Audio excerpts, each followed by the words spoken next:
Episode 8 के शुरुआत में हमें किसी के रोने की आवाज सुनाई देती है। आयाटो बोलता है भाई खुद को संभाल और चुप हो जा। और हम देखते हैं कि ये कोई और नहीं ओसामी होता है और रो रहा होता है। और आगे ओसामी ना रोते हुए बोलता है ये मेरी गलती है कि हम आइसक्रीम नहीं खा पाए। साकू बोलता है लेकिन भाई अभी तू तो आइसक्रीम ही खा रहा है ना। ओसामी बोलता है क्या ही मतलब जब हम अपने पैसों से आइसक्रीम खाए, अगर हम जीत जाते तो हमारे सेंस से हमें आइसक्रीम फ्री में दिलाते, मतलब कि ये लोग मैच हार चुके हैं। आगे ओसामी खुद को कोसते हुए बोलता है काश मैंने उस बॉल को कैच कर लिया होता, हमें इतनी बड़ी प्रॉब्लम नहीं झेलनी पड़ती। आयातो बोलता है तुम्हें पता है ना वो बॉल एक होम रन था और तुम सुपर हीरो नहीं हो कि तुम मुड़ के जाके उस बॉल को पकड़ लोगे। और ओसामी को रोता हुआ देख के एक दुकानदार वाली को उस पे दया आ जाती है और वो बोलती है मैं तुम्हें एक्स्ट्रा फ्री में ताकायुकी दूंगी। ये सुन के ओसामी पल भर में चुप हो जाता है और ओसामी ना खुद से वादा करता है कि वो अगले साल मैच जीत के रहेगा और एग्जाम भी अच्छे नंबर से पास करेगा। तभी रेंतारो के फोन पे ना किसी का मैसेज आता है और वो देख के हैरान हो जाता है। और तभी रेंतारो अपने दोस्तों से बोलता है भाई तुम लोग अभी फ्री हो क्या। और इसके बाद में पार्क का सीन दिखाया जाता है जहाँ पे सभी लोग स्कूल से दूर आके एक पार्क में बैठे होते हैं। हम देखते हैं कि वहाँ पे वागुरी काफी चिल थी और सबारू वहाँ पे थोड़ा नर्वस फील कर रही थी। और आगे ये तीनों अपने बारे में उन दोनों को इंट्रोड्यूस करते हैं और ये भी दोनों अपने बारे में उन तीनों को इंट्रोड्यूस करती है। वागुरी बोलती है मुझे माफ करना मैंने तुम लोगों को अचानक से यहाँ पे बुलाई। ओसामी बोलता है कोई बात नहीं, और वैसे भी आज हमारे स्कूल में स्पोर्ट्स फेस्टिवल था और इसीलिए हमें आज जल्दी छुट्टी मिल गई। ये सुनकर वागुरी खुश हो जाती है और बोलती है कैसा गया स्पोर्ट्स फेस्टिवल। ओसामी बताता है कि हम फाइनल में आके हार गए। ये सुनकर वागुरी बोलती है ये तो काफी ज्यादा बुरा हुआ। और रेंतारो सोच रहा होता है कि ये लोग तो पल भर में मिलजुल गए। तभी आयाटो ना साकू के कान में बोलता है वैसे हमें स्कूल से इतना दूर क्यों बुलाया है, वैसे देखा जाए तो स्कूल के ही पास में बहुत सारे पार्क्स हैं। साकू बताता है ताकि हमें कोई देख ना सके। और इसके बाद वागुरी बोलती है कि हम अब मुद्दे की बात करते हैं कि हमने यहाँ पे तुम लोगों को क्यों बुलाया है। और तभी ये दोनों ना एक साथ बोलती हैं हमें बचाने के लिए तुम तीनों का बहुत बहुत शुक्रिया। साकू कुछ भी नहीं बोलता है। आयाटो बोलता है ये तो हमारा फर्ज था। ओसामी बोलता है मुझे खुशी है कि तुम लड़कियों को कुछ भी नहीं हुआ। वागुरी बोलते हैं इसके लिए मैं तुम लोगों को कुछ रिवॉर्ड्स देना चाहती हूँ और वो उन्हें बहुत सारी खाने की चीजें देती है। आयाटो बोलता है इसकी जरूरत तो नहीं थी लेकिन देने के लिए तुम्हारा बहुत बहुत शुक्रिया। लेकिन हम देखते हैं कि ओसामी की आंखें ना भर जाती हैं और वो बोलता है तुम लोग सच में काफी ज्यादा अच्छी हो। भाई ये तो छोटी छोटी बात पे भी रोने लग रहा है। और आगे वो बोलता है वैसे क्या मैं अभी ट्राई कर सकता हूँ। वागुरी बोलती है हाँ बिल्कुल। लेकिन तभी अचानक से ना सबारू उठती है और सबारू ना घबराते हुए बोलती है मैंने जो लाइब्रेरी के गेट पे तुम लोगों के साथ किया था उसके लिए मुझे माफ कर दो। और मैं उस दिन गुस्सा इसलिए हुई थी क्योंकि तुम लोग चिदोरी से थे और उस दिन तुम लोगों को बिना मतलब का बुरा भला भी बोल दिया था, लेकिन मुझे अब जाके पता चला कि तुम लोग बुरे लड़के नहीं हो। तभी ओसामी बोलता है सच कहूँ तो मुझे उस दिन की बात याद नहीं है कि तुमने क्या कहा था। ये सुनकर सबारू हैरान हो जाती है, यहाँ तक कि सभी लोग हैरान हो जाते हैं। ओसामी बोलता है भाई क्या हो गया, सच तो कह रहा हूँ उस बात को बीते हुए 1 महीना हो चुका है और कौन 1 महीने बीते हुए बात को याद रखता है। तभी साकू बोलता है तुम इस बात को कैसे भूल सकते हो कि हमारी इससे काफी बड़ी लड़ाई हुई थी। तभी ओसामी हंसते हुए बोलता है खैर ये तो हमारा रोज का है और अगर इसने हमें बड़ी बड़ी बात बोल दी होगी तो मुझे इससे फर्क नहीं पड़ता। ये सुनने के बाद सबारू को अंदर से ही चोट लगती है। लेकिन तभी अचानक से साकू सबारू से बोलता है मुझे भी तुमसे माफी मांगनी थी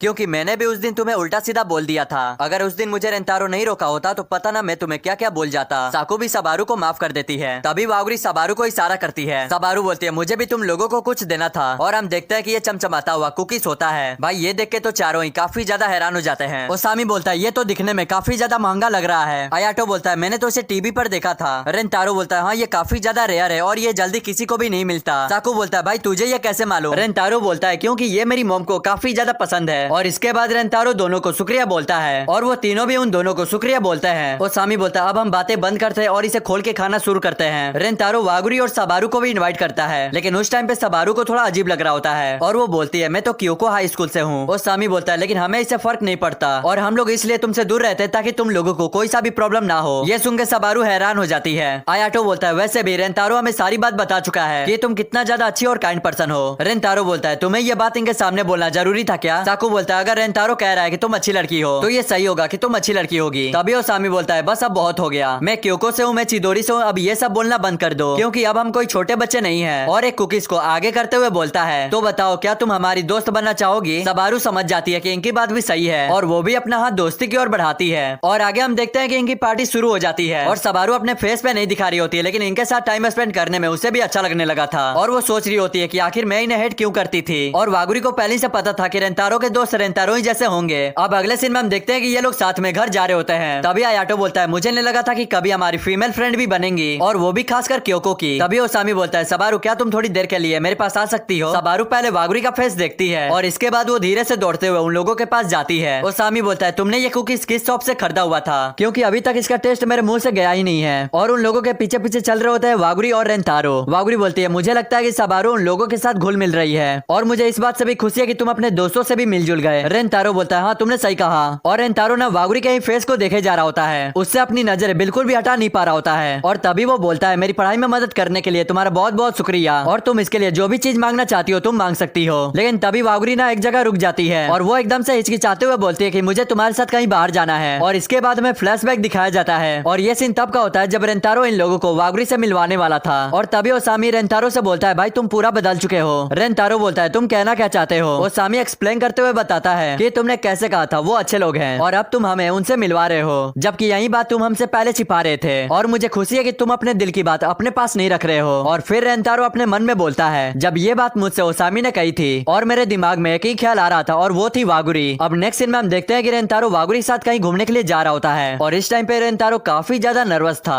क्योंकि रेंतारो कभी भी किसी लड़की के साथ घूमने नहीं गया है। तभी पीछे से दो कपल की आवाज सुनाई देती है और वो बोलते हैं आज हम अपने डेट के लिए काफी ज्यादा एक्साइटेड हैं। डेट का नाम सुनकर रेंतारो और भी ज्यादा नर्वस हो जाता है और रेंतारो खुद से बोलता है कि मैं इतना परेशान क्यों हो रहा हूँ, हम तो सिर्फ घूमने के लिए ही जा रहे हैं। और इसके बाद वो ट्रेन से उतरता है और जैसे ही रेंतारो पीछे देखता है उसके सामने वागुरी खड़ी होती है और वागुरी ना रेंतारो को कुछ पल के लिए देखे जा रही होती है। और तभी वो जोर जोर से हंसते हुए बोलती है कि हमें पता ही नहीं चला कि हम एक ही ट्रेन में थे। और वागुरी हंसते हुए बोलती है कि आज मैं काफी ज्यादा एक्साइटेड हूँ। ये सुनकर रेंतारो को उन कपल की याद आ जाती है जो इसके बगल में ट्रेन में बैठे थे। वागुरी बोलती है तो अब हमें यहाँ से चलना चाहिए। तो इसके बाद हम देखते हैं कि वे लोग एक्वेरियम घूमने के लिए आ जाते हैं। वागुरी बताती है मैं यहाँ तब आई थी जब मैं मिडिल स्कूल में थी। रेंतारो बताता है कि मैं यहाँ सिर्फ अपने पेरेंट्स के साथ ही आया हूँ और मुझे सिर्फ बड़ी मछली देखने का शौक था, इसलिए मैंने छोटी मछलियों पे बिल्कुल भी ध्यान नहीं दिया। आगे रेंतारो बोलता है तो बताओ अब तुम क्या करना चाहती हो क्योंकि अभी हमारे पास बहुत समय है। वागुरी बताती है कि मुझे डॉल्फिन शो देखना है और वो दिखने में काफी ज्यादा मजेदार होता है और मैंने सिर्फ उसे टीवी में ही देखा है। मैं चाहती हूँ कि आज हम दोनों मिलकर डॉल्फिन शो लाइव देखें। लेकिन तभी वो बोलती है शो शुरू होता है 3 बजे, तब तक हम एक्वेरियम में इधर उधर घूम सकते हैं। लेकिन अभी इसे खाना भी खाना था, लायन भी देखना था और थीम पार्क भी घूमना था, लेकिन हम इतना सारा चीजें कैसे कर सकते हैं, क्या इनके पास इतना टाइम है भी। और वागुरी को इतना सोचते हुए देखकर रेंतारो हंस पड़ता है। रेंतारो बोलता है तुम इसकी चिंता मत करो, हमारे पास अभी बहुत सारा समय बचा हुआ है। वागुरी बोलती है लेकिन तुम्हारी भी तो कहीं मनपसंद जगह होगी ना। रेंतारो बोलता है मैंने तुमसे वादा किया था कि जो तुम कहोगी वही मैं करूंगा। ये सुनकर वागुरी एकदम खुश हो जाती है, मतलब कि अब वो डॉल्फिन देखने के साथ साथ सारी चीजें भी कर सकती है। अब आगे हम देखते हैं कि वे लोग चारों तरफ घूमने लगते हैं और अपनी फोटो दूसरों से भी खिंचवाते हैं और आज अपना दिन अच्छे से एंजॉय कर रहे होते हैं। और इसके बाद दोनों खाना खाने के लिए बैठ जाते हैं। रेंतारो फिर से वागुरी को थैंक यू बोलता है। वो बताता है अगर तुम मुझे नहीं पढ़ाती तो मैं एग्जाम में फेल हो जाता और मैं स्पोर्ट्स फेस्टिवल में भी पार्टिसिपेट नहीं ले पाता। वागुरी बोलती है कोई बात नहीं,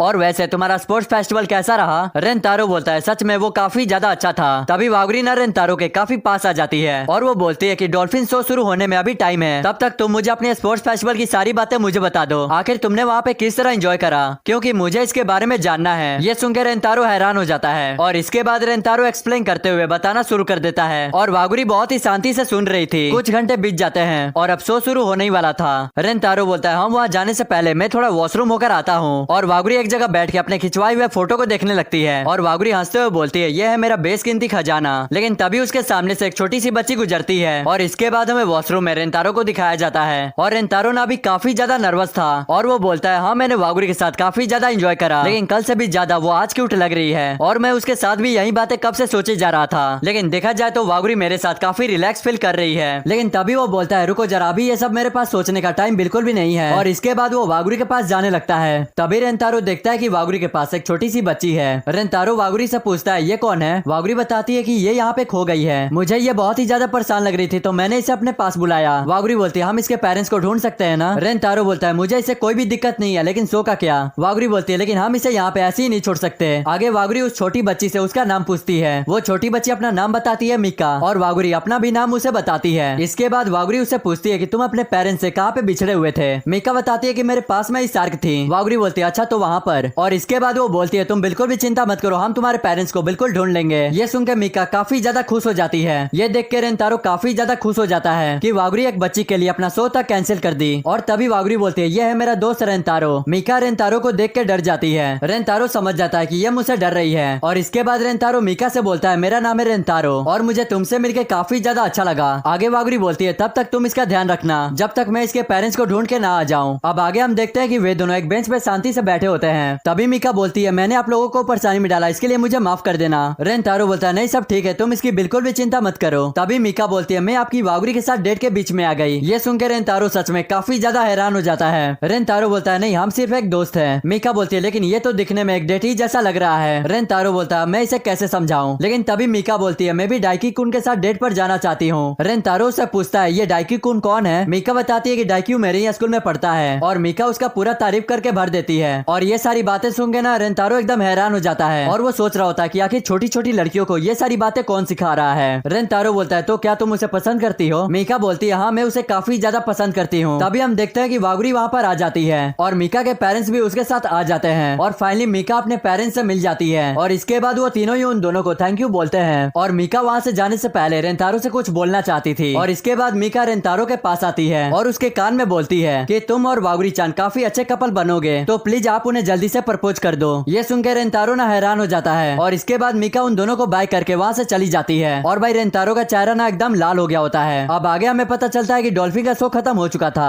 रेंतारो बोलता है अभी भी तुम्हारे पास टाइम है तो हम रात वाला डॉल्फिन शो देख सकते हैं। ये सुनकर वागुरी बोलती है क्या सच में। अब नेक्स्ट सीन में हम देखते हैं कि वे लोग डॉल्फिन शो देखने लग जाते हैं और वागुरी को काफी ज्यादा मजा आ रहा होता है। तभी वागुरी बोलती है मैंने तुम्हारी पढ़ाई में मदद की थी और मुझे खुशी है कि मैं तुम्हारी मदद कर पाई, लेकिन मुझे ये नहीं पता था कि तुम उसके बदले मुझे कुछ दोगे और वैसे ना ही मुझे कुछ चाहिए था, लेकिन तुम इसके लिए मुझे इनवाइट किया। मैं काफी ज्यादा एक्साइटेड थी और आज मुझे सच में काफी ज्यादा मजा आया। और वागुरी फिर से वहाँ पे स्माइल करती है। वागुरी का स्माइल देख के रेंतारो का मन एकदम चंचल हो जाता है और वो एकदम से अपनी दुनिया में खो जाता है और वो बोलता है जब भी मैं वागुरी को स्माइल करते हुए देखता हूँ तो मेरे दिल में एक अजीब सा फील होता है। पता ना क्यों मैं इसके स्माइल को देख के बहुत ही ज्यादा खुश हो जाता हूँ। लेकिन तभी रेंतारो को मीका की याद आती है और वो बोलता है कि अब मैं अपनी फीलिंग्स को और भी ज्यादा नहीं छिपा सकता, शायद मैं वागुरी को पसंद करने लगा हूँ। और यहीं पे ये वाला एपिसोड एंड हो जाता है।